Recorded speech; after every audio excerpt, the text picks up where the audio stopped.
Grabe naman to, halos wala na ano. Oh, Sa iba, good morning mga ikan mga parts. Magluluto tayo ngayon ng pansit habhab. Ito ang ating mga ingredients. Pechay bagyo, atay ng manok, puso, balon-balunan, suriso, kasim, carrots, sibuyas, bawang. Siyempre meron tayong kikiam. Ha? Lulutuin natin lahat yan. Gagayatin muna natin mga ikan mga parts, no? Special pansit habhab. Papakulo muna tayo ng tubig mainit. Bababad muna natin yung pansit habhab, no? Bababad muna natin to para mabilis ang ating pagluluto. Okay mga ikan?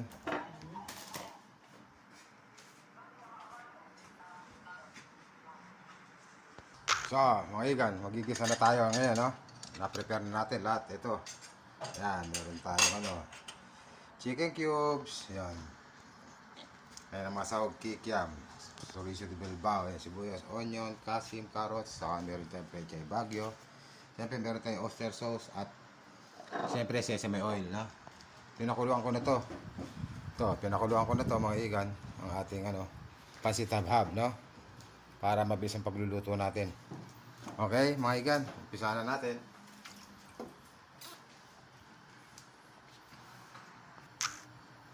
Unahin muna natin tong unahin natin tong ating pork, no? Para para kumatas siya. Itong ating kasim.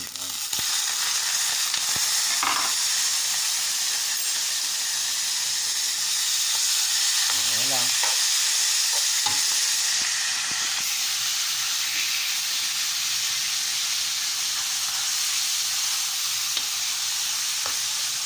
Minarinate ko nga pala yan sa kikuman.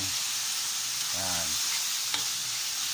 Papakatasin lang natin yan para makakuha natin yung niya, yung katas niya, lumasa sa pansit, sa ating pansit habhab.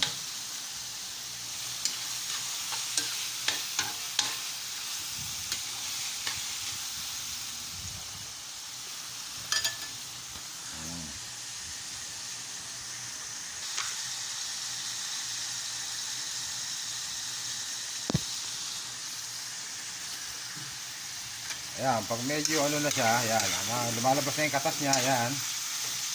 Saka natin lagay ang ating onions. No? Ayan, pag medyo nakita yung luto-luto siya, kasim siya, no? Mabilis lutuin yan Yung kasim na yan, malambot yan. Sunod natin yan ang ating onions. Ayan. Ayan.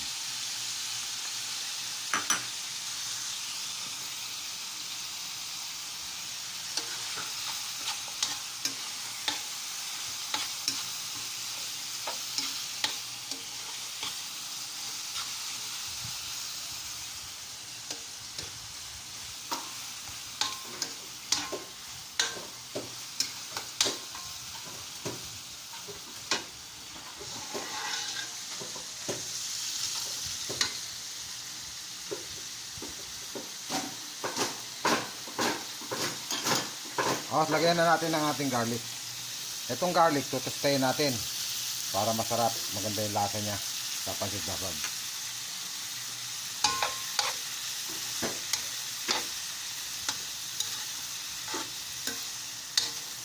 Naka-ready na yung ating pansit mabilis na lang lutuin yan. Yung ating mga gulay, sa huli na para malutong, no? Mga half cook lang. Ito ang pansit habhab. Easy to cook. Masarap na, healthy pa.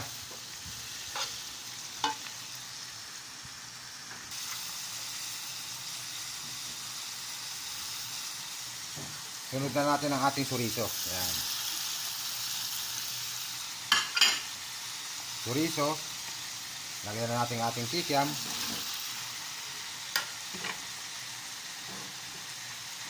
Lagyan na natin ang ating atay, liver, chicken liver. No? Saka yung puso, saka balon-balunan. Sabay-sabay na yan. Haluin lang natin.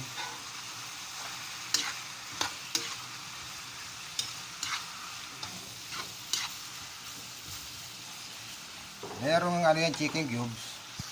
Chicken cubes lang ang lalagyan natin. Saka siyempre, itong ating Mamacita oyster sauce. No? Ayan ang pantimpla natin. Saka cracked pepper, no? Okay na yan. Saka na lang tayo mag-additional. No? Pag nailagyan na natin ang ating mga gulay, mga pansit. Saka natin tikman. So, ito ang ating chicken cubes, no? Lagyan na natin. Siyempre, lalagyan natin ng ano, ng chicken stock. Yan, nilagay ko na rin yung ating carrots. Yan, may sinama ko yung carrots natin. Yan. Simmer lang natin yan. Lumambot lang yung kasim niya, no?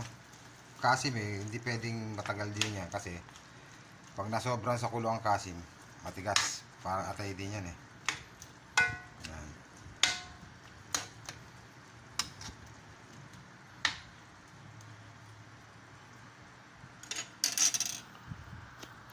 Tapos, lagyan na natin siya ng oyster sauce.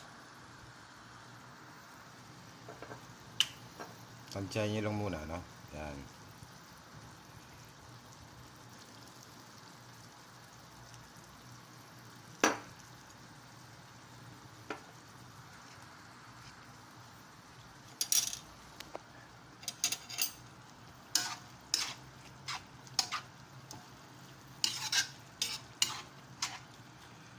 Kung gusto nyo medyo, yung iba kasi, pwedeng asukal ilagay natin.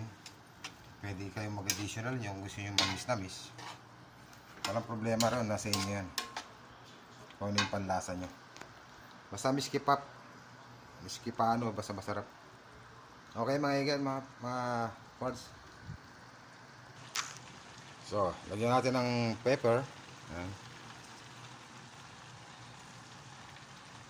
Yan. Sarap yan, mga cracked pepper nya. Maganda yung buo, tapos dudurugin nyo. Yan. So, lagyan na natin ang ating pansit na bahad. Yan na. Okay na yung curry natin, juicy na, no? Ganyan lang kabilis yan. Yan.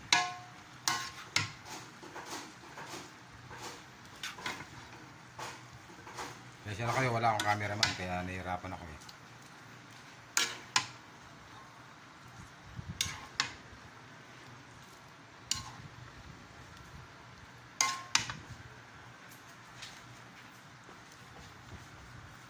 Ayan, lapit na, no? Mga ilang minutes na lang. Kakain na tayo. Mga igan, mga parts. Pansit habhab. Overload pansit habhab. So, ilang minutes na lang mga igan, mga parts, no? Kakain na tayo. Lapit na siya maluto. Ayan.